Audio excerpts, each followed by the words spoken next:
Hi friends, welcome to GMK tutorials. In this video, we are going to see about the discrete Fourier transform of a 2D. So that is also called as a 2D discrete Fourier transform. 2D discrete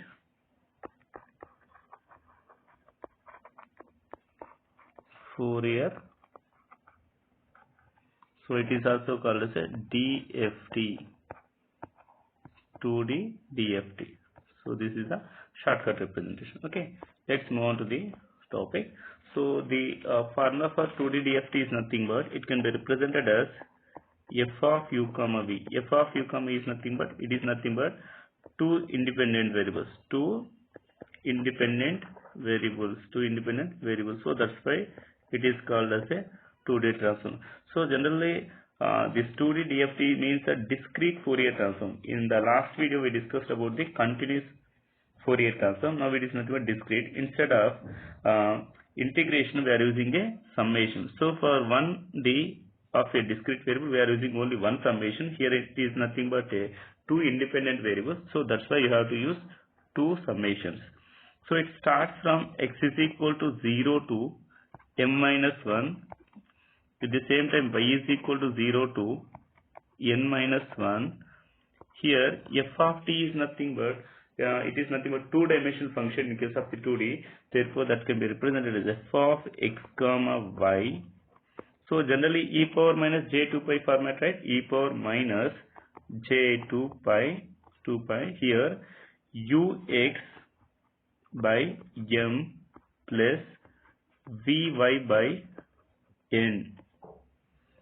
So this is the discrete time Fourier transform of a 2D transformation technique, where m comma n represents where f of x comma y is nothing but f of x comma y is a digital image, where f of x comma y is a digital image. M by n represents the size of m by n is nothing but size of the image. Okay. Now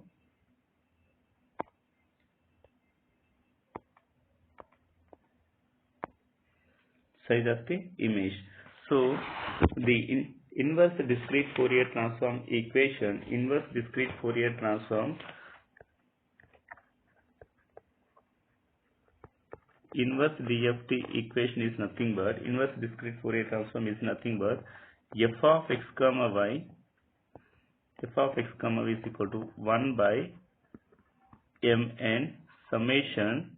Here also 2D so for that purpose you have two summations. U is equal to 0 to m minus 1, v is equal to 0 to n minus 1. So inverse means that obviously in place of the f of x comma we are using a inverse Fourier transform variable, that is nothing but f of u comma v. In case of the positive we are getting a negative. In case of the forward transformation we are getting e power minus j power, but if in case of the inverse point we are getting e power j, that means positive only, e power j 2 pi ux by m vy by n. So this is nothing but inverse discrete Fourier transform equation. This is also called as a, that means this is also equation number 1. So in the previous video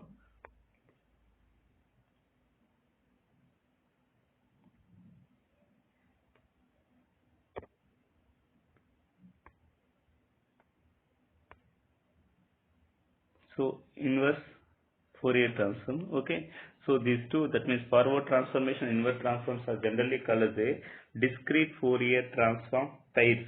Okay, this is the one equation. So f of u comma v, suppose if you want to write the equation for f of u comma in the same here, f of u comma v is equal to summation x is equal to 0 to m minus 1, summation y is equal to 0 to n minus 1, the equation for forward transformation. So f of x comma y e power minus j2 pi ux by m plus vy by n. This is nothing but equation number 1. So the equation number 1 and these two equations are generally called as a 2D DFT, 2D DFT pair, Fourier transform pair. So thank you for watching GM tutorial. Thank you. So why it is important means that generally in case of the signals point of view, we are using only one-dimensional signal, one-dimensional transformation. But image is also two-dimensional signal. So for that purpose, 2D discrete time Fourier transform is very useful in the image process, because of in case of the frequency domain, we are representing the image in the Fourier domain with the help of a transformation technique. So for Fourier transform representation of the two-dimensional signal, that is also called as image, can be represented with the help of a DFT only. So thank you for watching GM tutorials.